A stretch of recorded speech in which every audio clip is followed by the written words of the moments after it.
Today, I'm going to give you 4 ways you can bump your chameleon herpetoculture up a level. My name is Bill Strand. This is the Chameleon Academy. Let's get to it.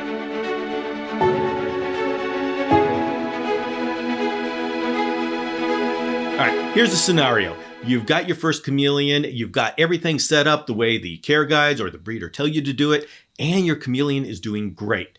2 thumbs up, good job. Now you're wondering, what's the next step? What can you do to make things better? And I know the obvious thing people always jump to is, well, get more chameleons. I'm going to avoid that right now, and I'm going to suggest some things that are generally not thought of. Number 1 is obvious. We're going to get that out of the way first. It's get a solar meter 6.5. This is a UVB meter, and it is meant, of course, to measure UVB light. Now, when you're looking at your UVB light, you do see light coming off, but that's not the UVB. There is visible light that comes off of a UVB light, but that visible light will be there even if the UVB light has degraded into 0. So you can't see the valuable part of that bulb. This meter can, and honestly, it's only this meter that can. There's actually no other meters on the market, the general commercial market, that will do the job that this solar meter 6.5 does. I wish there were, because this thing is over $200. But the fact is, this is it. This is a real scientific instrument, and it is what we need. Now, the reason why this is going to bump your husbandry up a level is because you're going to be able to measure the exact UV index, the intensity of UVB that your chameleon is being exposed to. Yes, I have charts on my Chameleon Academy build guides that say the distance between the bulb and the back of your chameleon, but those are approximations. Every UVB bulb, when you plug it in, you get this spike of high energy for a couple of weeks, and then it goes down, it starts plateauing, but then over its life, it just starts to degrade. And so any approximation, any chart is not going to be accurate. It's going to get you in the ballpark. It's good enough for people who don't have solar meters. But once you get a solar meter 6.5, you'll be able to chart how far above the cage your UVB bulb should be. And you're going to be able to check it every month and adjust the position of the bulb to wherever it needs to be. UVB is critical for a chameleon's health because that's the way it develops vitamin D3 so it can absorb calcium. Ever hear about metabolic bone disease? That's a lack of calcium, which is caused by, most of the time, a lack of UVB. So my number 1 way to level up your husbandry is to get this solar meter 6.5 because it helps you dial in the correct level of UVB. Now, I know someone's going to say, wait a minute, I see all these other products that are like $30 and this little slip of plastic or paper or whatever changes color depending upon how much UVB is there. I have not come across another product that is going to be reliable enough that I would want to use it for my chameleons. So I'll definitely be on the lookout for any other product that comes out that actually works. But at this time, there just isn't. And even though this is an expensive piece of test equipment, it still is the cheapest that we've got. All right, now we're going to get into some of the creative things. The second way to level up your husbandry is to get a microscope. Once you get a microscope, and of course learn how to use it, you're going to be able to monitor your chameleon's internal parasite health. Now, I know we expect our chameleons to be free of parasites. Sometimes they are, but you'd be surprised at how common it is for even captive hatched chameleons to have parasites. And it's not entirely surprising because these parasites are pretty tricky. They've had to learn how to get back into the mouth of a chameleon after being pooped down to the forest floor in the expanse of Madagascar. So within a 2x2 by 4 foot tall cage and within this small net reptile community we have, let's just say they're up for the task. The huge advantage for you doing your own fecal analysis is that you're going to be able to catch the parasite load before it gets to the point where it's clinical and showing external symptoms. When the chameleon is starting to be lethargic and having its eyes closed because of a parasitic infection that's spiraling out of control, your chameleon's body is weak. And so even giving medication could send the body over the edge. We call this necrotic shock because when you give the chameleon the medicine, it works and then it kills all those parasites. And if there's an enormous number of parasites in the chameleon system, that necrotic shock, all that dead material, could overwhelm your chameleon's body. This is a well-known phenomenon. And so if you're able to detect a parasite load when it's very light, then you're able to start treatment before it gets anywhere near a heavy infection. So you're starting the treatment when your chameleon is at the peak of health. And then while you're treating, you're able to test each one of the fecal samples you are given. We generally want 3 negative fecals before we say the chameleon's free of parasites. Well, that's a lot of expense if you want to take it to the vet. So if you're doing your own fecals, you can be doing fecals on every poop that comes out, and you will have a great idea of what's going on internal to your chameleon. Add to that to the fact that it is absolutely fascinating to start learning about the world under the microscope. Now, I feel so strongly that this is what makes a good chameleon herpetoculturist that I created an entire digital course to teach you how to do it. Now, it's called Hunting Microscopic Chameleon Parasites, but it applies to most reptiles. In fact, many of the alumni who have gone through the course have been using it for their frogs, their bearded dragons, their snakes. There's a lot of commonality. The third thing to level up your chameleon experience is to breed your own feeders. Pick one feeder that feeds your chameleon and learn how to breed it. It's a great experience. You'll learn a lot. And doing this gives you 2 major benefits. First of all, you are self-sufficient. We have all had that experience to where the feeders can't be shipped to you because it's freezing cold out there and the feeders arrive dead. Or it's baking hot out there. The tires are melting on the mail truck and the feeders arrive dead. Add to that hurricanes, tornadoes, any of these natural disasters, and every now and then a pandemic that makes everybody stay home. If you are breeding your own feeders, you are insulated from that up and down of the world events. And no matter what's happening out there, at least your chameleon will be eating. The second benefit is that you are in control of how well your feeders are being fed. I think we can all suspect that the feeding farms that are breeding your feeders are probably giving them the minimum food necessary to grow them up and keep them alive until they get to you. Well, if you are breeding your own feeders, then you can make sure that they are getting a diverse diet. You can make sure that your feeders are chock full of nutrients so your chameleon is the healthiest possible. Now, breeding your own feeders is a project. It isn't necessarily complicated, but it does take time, a little bit of money, and a stick-to-itiveness. It is a long-term project, but the rewards are undeniable. And if this is one of the items you want to try, go ahead, take a look at dubia roaches, superworms, crickets. If you have a mulberry tree, you can do silkworms. There's lots of options. Whichever one you pick, your chameleon's going to benefit. And my fourth way to level up your herpetoculture is go watch chameleons in the wild. There are many places that you can go to see chameleons in the wild. The most obvious is Madagascar. That's where the most species of chameleons are, and that's a country that is set up for ecotourism. There are no venomous snakes there, and politically, it's relatively stable. It's easy to find tour guides if you decide you want to put together a trip. I mean, with the Chameleon Academy, I actually have a trip that goes in January. Now, that trip is full, but we're starting to look at January 2026. And so if you'd like to go with a bunch of chameleon people, subscribe to this channel, hit the notifications, and you're going to be able to watch everything that happens when we go in January, and that's going to tell you what to expect. I know it's intimidating going to the literal other end of the earth, and I get that. It's true. But once you do it, you realize how easy and not intimidating it is. But if you're in Europe, there are chameleons in southern Spain. If you're in the United States, you're able to see some introduced chameleons in Hawaii or Florida, but I still would recommend going to their natural habitat, and that was going to be probably in an African country or Madagascar. It may be a once-in-a-lifetime trip, but I can guarantee you it will be a once-in-a-lifetime experience. Being able to be there and feel the temperature and humidity that as you're looking at a chameleon and saying, this is the difference. This is what I've been trying to put together in my cage at home.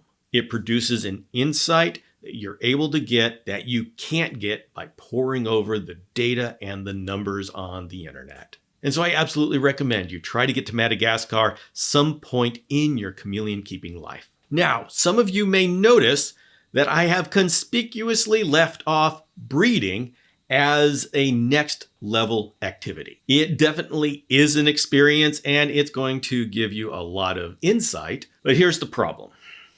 We have traditionally in this community seen breeding as the way to become an expert. And so a lot of people have done it and have taken shortcuts. Monitoring a chameleon while it's mating and then laying eggs and then those eggs hatching, throwing them all into a bin and then selling whatever survives is not a step up in herpetoculture. And I think a lot of people jump to breeding because they see it as the next level. Well, it definitely is a serious project and I love breeding. I really do. Nothing makes me happier than raising up a bunch of hatchling chameleons. I just, one of my favorite things. So I'm absolutely not pouring cold water on breeding. What I'm trying to do is change the perspective. There are so many other things that you can do besides breeding that will level up your herpetoculture. And all these other things that I've listed today, I would rather you do those and get those out of the way before you tie yourself down with a bunch of baby chameleons. And then when you're ready to do the breeding,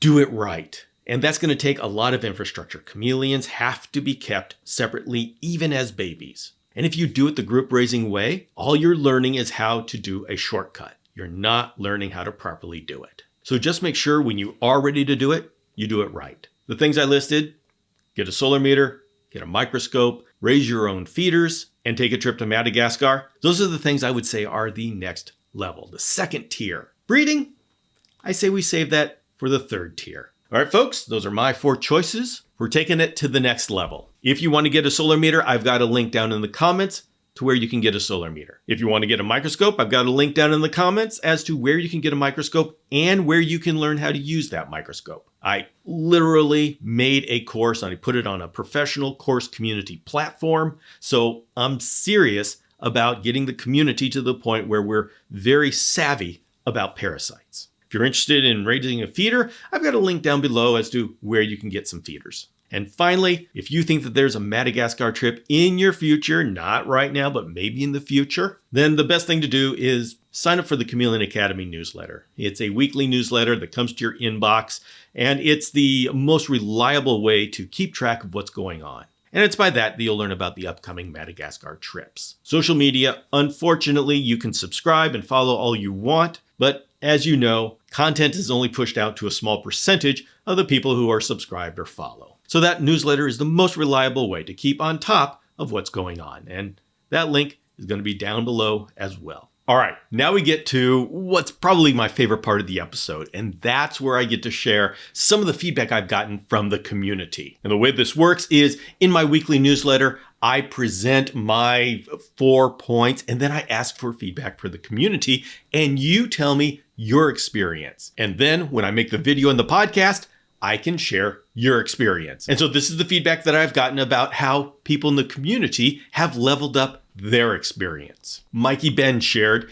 "My next level was joining a community and being active in it, sharing personal experiences and learning from others.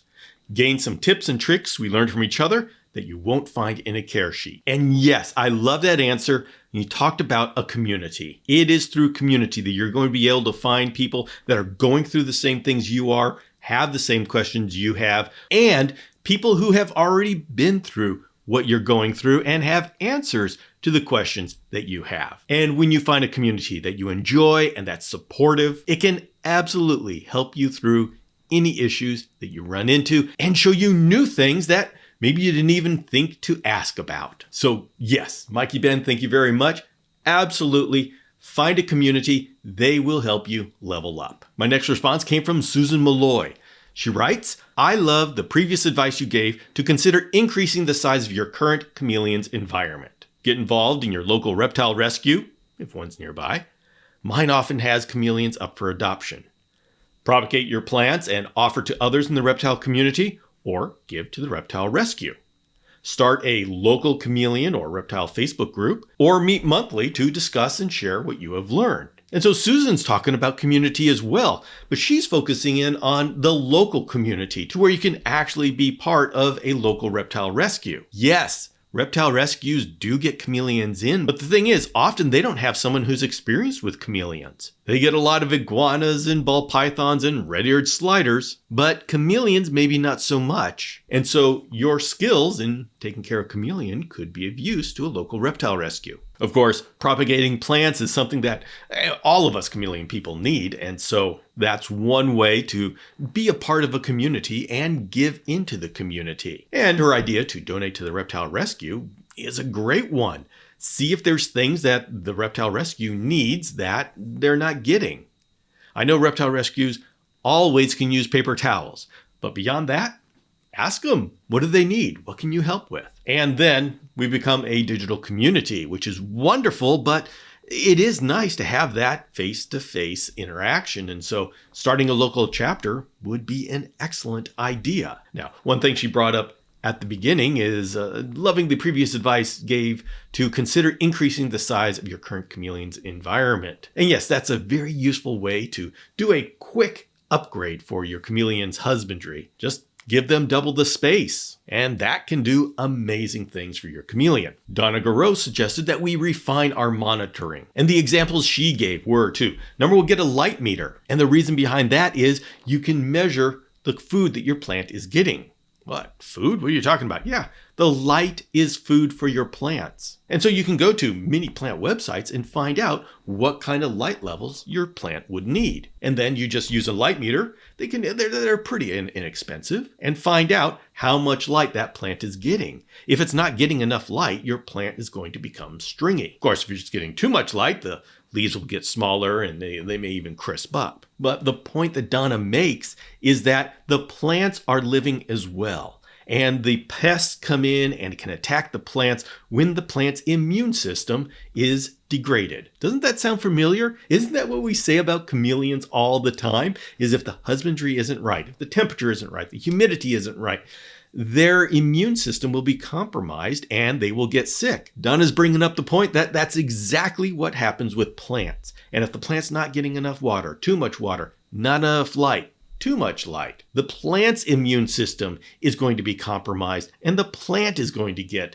sick. That may manifest as any number of ailments, including those pests that we hate to see. So part of leveling up, this is an excellent point, is taking a look at the immune system and the husbandry conditions for everything around your chameleon as well. She also brought up install a reverse osmosis system. This is a system that filters out the water, so it filters out the chemicals and the minerals, and so you get rid of all of those mineral spots that you see on plants and the walls of your cage. And in keeping with the theme of her response, you can get a TDS meter, a meter that measures the total dissolved solids, and you can monitor how well your RO process is working. And then she opens it up to just monitor everything that goes on about your cage. She writes, make sure you are monitoring your parameters constantly. There's no such thing as set and forget. Nozzles clog, equipment and timers fail, and environmental changes occur constantly, even in our homes. There are many tools that will send an alert to your phone if a parameter falls out of range, so you can fix it before it impacts your chameleon. Absolutely true. The misters that we set up, they are incredible, the automation, but that doesn't mean we can forget about it. We have to make sure that there's the water in there. We have to make sure that the chameleon hasn't moved the mist nozzle so it's pointing at the door. We have to make sure that the mist nozzle is not clogged up. And the problem is that if you set it and forget about it, something could go wrong, and then your chameleon could go without water for an entire week because you're not thinking to watch it. I mean, I expect a certain level of water in the drainage tray every day. And if I don't see that, I know that there's a problem somewhere. You see, I do a lot of my hydration during the night. And so I have to have something that I test during the day to make sure that that hydration happened. And I don't want to wait until I see a dried poop from my chameleon, which means my chameleon had to go through some dehydration. I don't want it to get that far. And so I have to put in test points so I can make sure things are happening even while I'm sleeping. And she brings up that technology has done some great things as far as allowing us to monitor what's going on inside of our house, even though we're at work. And that's important. What if the air conditioning goes out? What if the power goes out? These things may or may not be serious, depending upon what time of the year it is and what the environmental conditions are. I know with my house, if the power goes out, say in the spring or the fall, it's no problem whatsoever. The weather's beautiful. But if the power goes out during the middle of summer, I literally could have dead chameleons because I live in an area where sometimes the days get to over 100 degrees Fahrenheit. And so you want something that allows you to monitor those conditions. And so this is an excellent reminder for all of us. Eliza Kornberg shared that her next or current step is working with her parasite hunting skills and the ability to identify them without having to look them up. She's working with these skills so she can be a more informed partner with her veterinarian in the care of her chameleons. And her hope is to be able to go to bioactive for all of her chameleons without the fear of a surprise parasite. And so her recommendation to someone who wants to level up is learn about parasites. I want to thank you very much for sharing what you did to level up your husbandry. And if any of you watching this video right now would like to be part of this interaction, there is a link down below that allows you to sign up for the newsletter. Because the Chameleon Academy is all about community. And the more discourse we have, the better. And I want to remind you that in the description, I have links for if you want to get a solar meter, if you want to join the course, Hunting Microscopic Chameleon Parasites, you want to get a good start on feeders, and once again, that newsletter that I talked about, that's the perfect place to go if you'd like information about going to Madagascar. The trip for 2025 is filled, but I'll be giving updates through the newsletter, and so you're going to be able to monitor what we're doing and make a decision as to whether you would like to join us in 2026. But if I were to give you one action item from all of this, sign up for the newsletter. That's the most important thing. This is Bill Strand signing off. I'll see you next time.